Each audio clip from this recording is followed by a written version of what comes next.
Good news! Central Americano MBBS just 34 lakhs. Columbus Central University.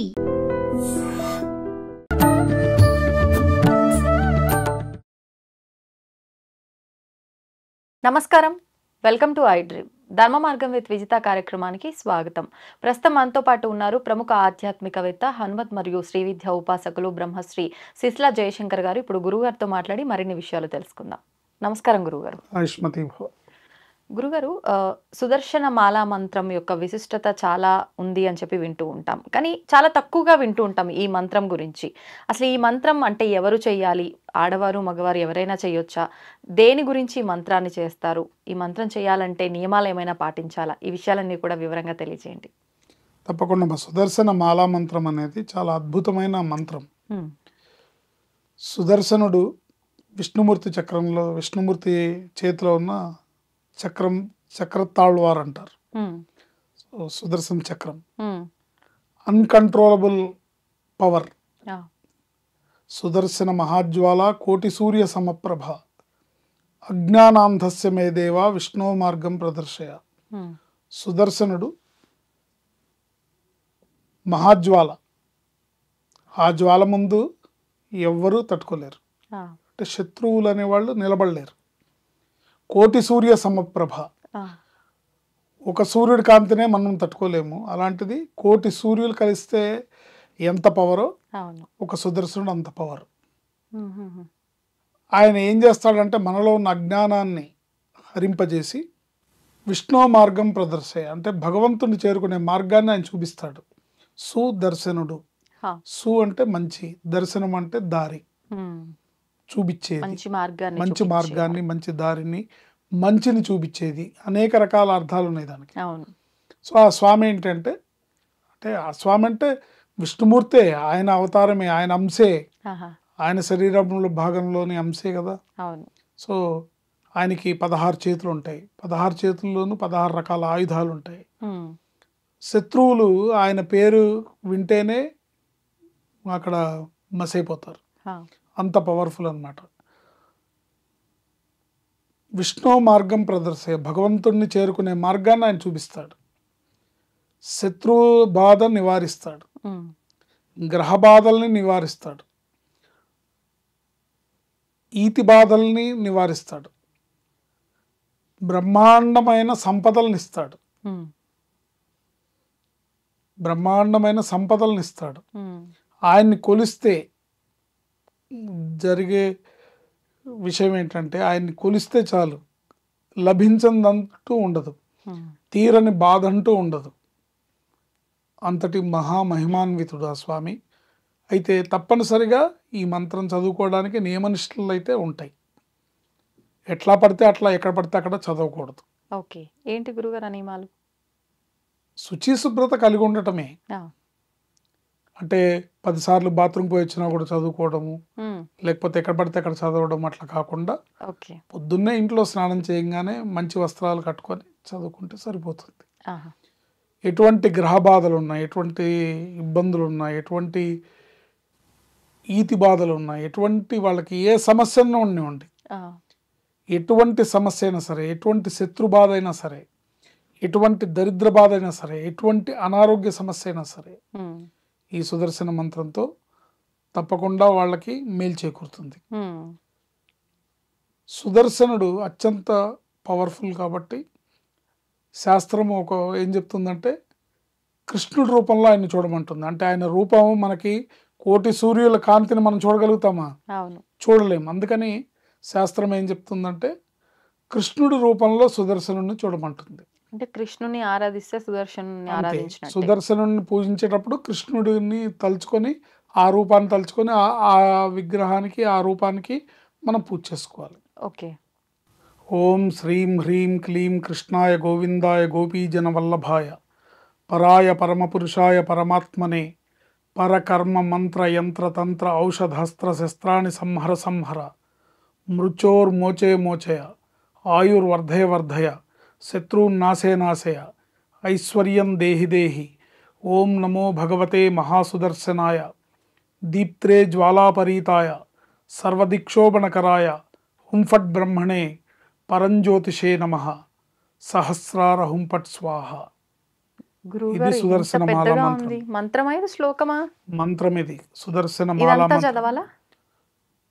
కృష్ణాయ గోవిందాయ గోపీజన వల్లభాయ పరాయ పరమపురుషాయ పరమాత్మనే పరకర్మ అంటే ఇతరులు చేసిన కర్మలు, పరకర్మ మంత్ర యంత్ర తంత్ర ఔషధ అస్త్రశస్త్రాన్ని సంహర సంహర మృత్యోర్మోచే మోచయ అంటే అపమృత్యు దోషాలు తీసేస్తాడు. ఆయుర్వర్ధయ వర్ధయ శత్రువున్ నాశయ నాశయ ఐశ్వర్యం దేహి దేహి. ఓం నమో భగవతే మహాసుదర్శనాయ దీప్త్రే జ్వాలాపరీతాయ సర్వదిక్షోభణకరాయ హుం ఫట్ బ్రహ్మణే పరంజ్యోతిషే నమః సహస్రార హుం ఫట్ స్వాహ. ఈ సుదర్శన మాలా మంత్రాన్ని ఎవరు చదువుతారో వాళ్ళకి శత్రు బాధలు ఉండవు, దరిద్ర బాధలు ఉండవు, అపమృత్యు దోషాలు ఉండవు, అనారోగ్య సమస్యలు ఉండవు. ఏ సమస్య అయినా సరే తీర్చగలిగిన మహాప్రభువు ఆయన పాదాలని గట్టిగా ఆశ్రయించాలి. కృష్ణుడి రూపంలో సుదర్శనుణ్ణి కృష్ణాయ గోవిందాయ లేదా వెంకటేశ్వర స్వామి రూపంలో కూడా సుదర్శనుణ్ణి ఆరాధించవచ్చు. కృష్ణాయ గోవిందాయ గోపీజన వల్లభాయ పరాయ పరమపురుషాయ పరమాత్మనే పరకర్మ మంత్ర యంత్ర అంటే ఇతరులు చేసిన ఏ ఉన్నా సరే, ఇతరులు ఏదన్నా మనకి చెడు చేసినా సరే, పరకర్మ వాళ్ళు చేతల ద్వారా కానీ, మంత్రం ద్వారా కానీ, యంత్రం ద్వారా కానీ, ఔషధ మందు పెట్టి కానీ, అస్త్రశస్త్రాన్ని అంటే ఆయుధాలతో కానీ ఏదైనా చేసిన అన్నిటినీ సంహర సంహర మృత్యోర్మోచే మోచయ ఆయుర్వర్ధయ వర్ధయ శత్రున్ నాశే నాశయ ఐశ్వర్యం దేహి దేహి. ఓం నమో భగవతే మహాసుదర్శనాయ దీప్త్రే జ్వాలాపరీతాయ సర్వదిక్షోభణకరాయ హుం ఫట్ బ్రహ్మణే పరంజ్యోతిషే నమః సహస్రార హుం ఫట్ స్వాహ. ఈ మంత్రాన్ని ఎవరైనా చదువుకోవచ్చు, ఎవరైనా చదువుకోవచ్చు. కానీ మనస్సు నిర్మలత్వం, ప్రశాంతత అంటే నీ బాధల్ని పోగొట్టుకోవడానికి చేయాలి కానీ ఎదుటి వాళ్ళని ఏదో చేయాలని చేయకూడదు. సో ఆ స్వామి మీద భక్తితో, నమ్మకంతో, భక్తి శ్రద్ధలతో ఈ మంత్రాన్ని ఎవరు నిత్యము శుచి శుభ్రతతో పాటించి ఈ మంత్రాన్ని అనుష్ఠానం చేస్తారో తప్పకుండా వాళ్ళ బాధలన్నీ కూడా తొలగి చక్కటి ఐశ్వర్యాన్ని పొందుతారు. గురుగారు ప్రతిరోజు చేసుకోవాలా లేదంటే కొన్ని వారాల పాటు, రోజుల పాటు అలా ఏమైనా సంఖ్య పెట్టుకొని చేసుకోవాలంటారా? వాళ్ళ అవకాశము, వాళ్ళ అవసరాన్ని బట్టమ్మా. ఇబ్బంది ఎప్పుడు మనకి మన కష్టం ఎంత పెద్దగా ఉందో మన ప్రార్థన కూడా అంత బలంగా ఉండాలి. వాస్తవం. సో కష్టం లేదనుకోండి, రోజుకో 3 సార్లు 4 సార్లు అనుకుంటే సరిపోతుంది. అంటే ఏ కష్టం రాకుండా, ఎటువంటి ఇబ్బందులు రాకుండా ఇంట్లోంచి బయటకు వెళ్ళేటప్పుడు చదువుకొని వెళ్తే బాగుంటుంది.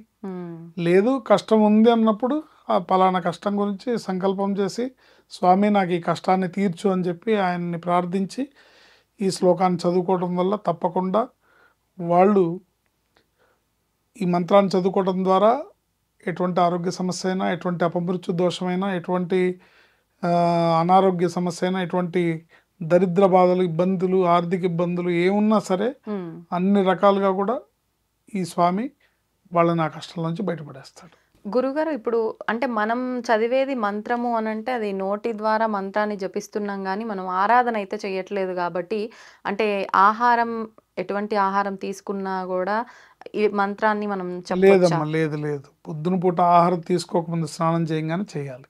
ఓన్లీ మార్నింగ్ మాత్రమే. మార్నింగ్ పూట శుభ్రంగా స్నానం చేసిన తర్వాత చేసుకోవాలి. ఓకే. దానికి ఎవరైనా చేసుకోవచ్చు. సో అనుష్ఠాన పరులు ఉన్నారనుకోండి, వాళ్ళు ఎప్పుడైనా చేసుకోవచ్చు. ఆహార నియమాలు పాటించే వాళ్ళు, సాత్విక ఆహారాన్ని తీసుకునే వాళ్ళు, శుచి శుభ్రత పాటించే వాళ్ళు ఎప్పుడైనా చేసుకోవచ్చు.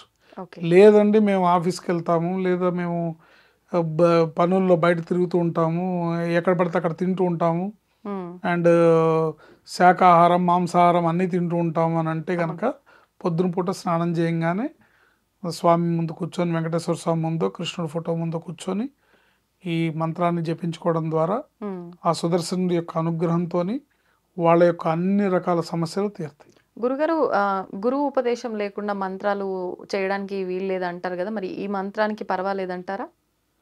గురూపదేశం లేకుండా చేయకూడదు అనేది ఏంటంటే, గురూపదేశం ఉండాలి కంపల్సరిగా. అప్పుడు ఏంటంటే అంగన్యాస కరన్యాసాలు, ఋషి ఛందస్సు ఇవన్నీ పద్ధతి ప్రకారం చేయాలి. గురూపదేశం కూడా అర్హులకి మాత్రమే ఇస్తారు, ఎవరికి పడితే వాళ్ళకి ఇవ్వరు. కాకపోతే ఇప్పుడున్న సమాజంలో మనుషులు తీవ్రమైన ఇబ్బందులు కష్టాలు పడుతున్నారు కాబట్టి ఇలాంటి మాలామంత్రం చేసుకోవచ్చు. దీన్ని అందరూ చేసుకోవచ్చు.